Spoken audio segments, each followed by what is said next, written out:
Welcome back two मेटा AIDS tutorial. यो हाम्रो मेटा AIDS ट्युटोरियलको यो भिडियोमा हामी क्याम्पेन अब्जेक्टिभ के हो त्यो डिटेलमा हेर्नेछौँ। सो यहाँ फर्स्टमा तपाईँ यो प्लेटफर्ममा लगइन गरिसकेपछि क्रिएटमा क्लिक गर्नु पर्यो। यो ग्रीन कलरको बक्समा यहाँ क्रिएटमा क्लिक गरेपछि यस्तो आउँछ तपाईको इन्टरफेस। यहाँ आएर चाहिँ टपमा एउटा warning account information needed because यो नयाँ अकाउन्ट क्रिएट भएको, त्यही भएर इन्फर्मेसनहरु अझ दिनुपर्ने बाँकी छ। त्यो हामी पछि पनि सेटअप गर्न सक्छौं। र मेन भनेको यो हो बाइङ टाइप र क्याम्पेन अब्जेक्टिभ। बाइङ टाइपमा दुईटा अप्सन हुन्छ, अक्सन र अर्को रिजर्भेसन।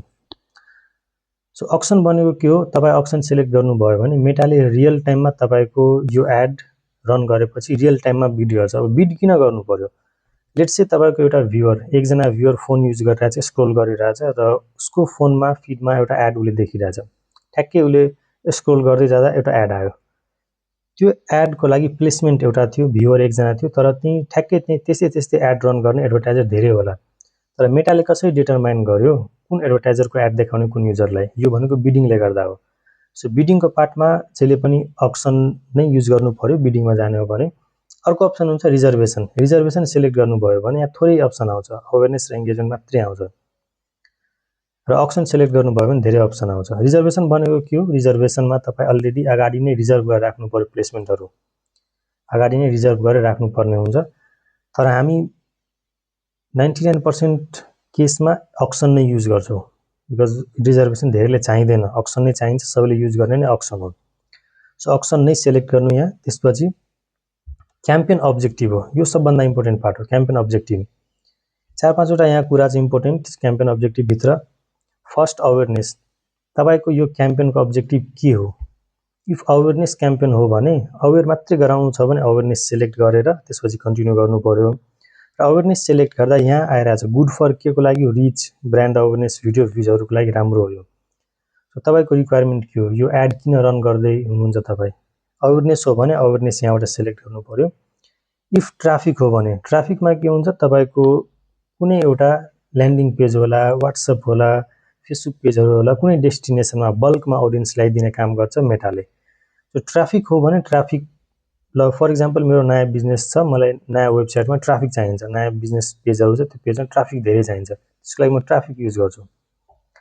अर्को एंगेजमेन्ट अप्सन छ। एंगेजमेन्ट भनेको त्यस्तो ऑडियन्स तपाईको यो एडको गोल इफ एंगेज गराउने खालको हो भने, फर एक्जाम्पल म यो एड रन गरिरहेछु, यो एड रन गरिसकेपछि मेरो ऑडियन्सहरु त्यो एडमा आएर एंगेज गरोस्, कमेन्ट, लाइक, शेयरहरु, मलाई कल गरेर कुराहरु, क्वेशनहरु सोधोस्, त्यस्तो टाइपको छ भने एंगेजमेन्ट सिलेक्ट गर्नु पर्यो।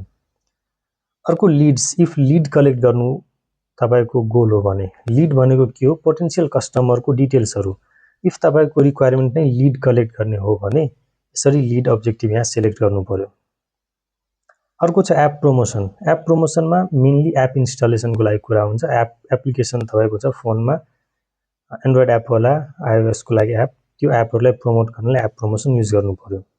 अर्को सेल्स अप्सन छ यहाँ। सेल्स अप्सन भनेको यो अलिक ई-कमर्स टाइपको बिजनेसको लागि पर्फेक्ट हुन्छ। सेल्समा के हुन्छ, इन्स्ट्यान्टली तपाईको ऑडियन्सले इन्स्ट्यान्टली एड हेर्ने बित्तिकै ल इन्स्ट्यान्टली कल गर्यो और मेसेज गरेर अर्डर गरिदिहाल्यो, त्यस्तो टाइपको छ भने सेल्समा जानु पर्यो। यो ई-कमर्स टाइपको लागि फास्ट सेलिङ बिजनेसको नेचर फास्ट सेलिङ छ भने त्यस्तोमा सेल्समा जानु पर्यो।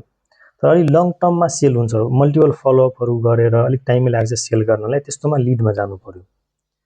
सो हामीसँग यो अब्जेक्टिभ छ। तपाईको गोल के हो एडको, जहिले पनि आफ्नो एडको क्याम्पेनको गोल के हो त्यो बुझ्नु पर्यो। कहिलेकाहीँ तपाईको क्याम्पेनको गोललाई लीड जेनेरेट गर्ने गोल छ, लीडमा जानु पर्यो। कहिलेकाहीँ तपाईको क्याम्पेनको गोल हो नयाँ प्रोडक्ट लन्च हुँदैछ, सो अवेरनेस गर्नु पर्यो, मार्केटमा ब्रान्ड अवेरनेस गर्नु पर्यो, त्यसको लागि अवेरनेसमा जानु पर्यो। सो आफ्नो गोल के हो त्यो बुझ्नु पर्यो। कमनली युज हुने एंगेजमेन्ट भयो, लीड भयो र सेल्स भयो। कमनली युज हुने एंगेजमेन्ट, लीड्स र सेल्स। यो बाहेक पनि अवेरनेस, ट्राफिक पनि युज हुन्छ, तर मेनली युज हुने एंगेजमेन्टहरु नै हो। कहिलेकाहीँ अवेरनेसको, ट्राफिकको कहिलेकाहीँ मात्रै काम, कहिलेकाहीँ मात्रै हामीलाई चाहिन्छ अवेरनेस र ट्राफिकहरु, तर एंगेजमेन्ट, लीड्सहरु हामीलाई मोस्ट अफ द टाइम चाहिरहेकै हुन्छ। सो एंगेजमेन्ट चाहिन्छ भने एंगेजमेन्ट सिलेक्ट गर्दा हुन्छ, और लीड पनि सिलेक्ट गर्दा हुन्छ इफ लीड रिक्वायरमेन्ट हो भने। तर सेल्स रिक्वायरमेन्ट हो भने सेल्समा जानु पर्यो, एप प्रमोसन छ भने एप प्रमोसनमा जानु पर्यो। सो आफ्नो बिजनेस रिक्वायरमेन्ट अनुसार अब्जेक्टिभ यहाँ सिलेक्ट गर्नु पर्यो। क्याम्पेन के को लागि हो त्यो सिलेक्ट गर्नु पर्यो। र यो पार्टमा मिस्टेक हुनु भएन, यो सबभन्दा इम्पोर्टेन्ट पार्ट हो मेटा एडको। आफ्नो क्याम्पेनको गोल अनुसार यहाँ क्याम्पेन अब्जेक्टिभ सिलेक्ट गर्नु पर्यो। त्यसपछि हामी अर्को पार्टमा यहाँबाट कन्टिन्यू गरेर नेक्स्ट पार्टतिर जानेछौँ। सो यो थियो आजको भिडियोमा क्याम्पेन अब्जेक्टिभ के हो, कुन युज गर्दा राम्रो र कुन युज गर्नु भएन, यो चाहिँ तपाईको आफ्नो गोल अनुसार डिफाइन गर्नुपर्ने हुन्छ।